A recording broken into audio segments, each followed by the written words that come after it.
శివుని చిత్తం లేనిదే చీమ కూడా కుట్టదు అని నానుడి. మరి అంతటి చిన్న చీమని మనం చేతిలోకి తీసుకొని దాని చిన్న చిన్న పాదాలకి చిన్న చిన్న గజ్జెలు చేయించి ఆ గజ్జెలు ఆ చీమకి తొడిగి మనం కింద వదిలేసామనుకోండి, అది అలా చెంగు చెంగున ఎగురుకుంటూ ఆ గజ్జెలతో వెళ్ళిపోతూ ఉంటుంది. మరి అంతటి చిన్న చీమ అంత చిన్న చిన్న గజ్జెలు పెట్టుకున్నప్పుడు వచ్చేటటువంటి శబ్దాన్ని కూడా ఆ శంకరుడు వింటాడట.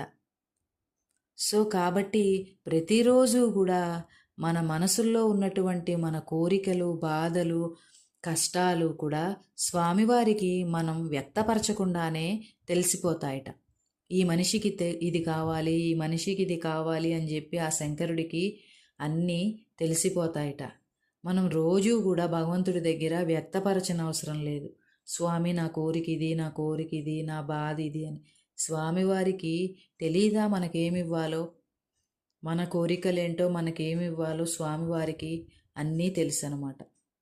సో కాబట్టి ఇది కార్తీక మాసం కాబట్టి స్వామివారిని అందరూ కూడా వీలైన వారు ఈ నెల రోజులు చక్కగా పూజ చేసుకోండి, స్వామివారి నామస్మరణలో గడపండి.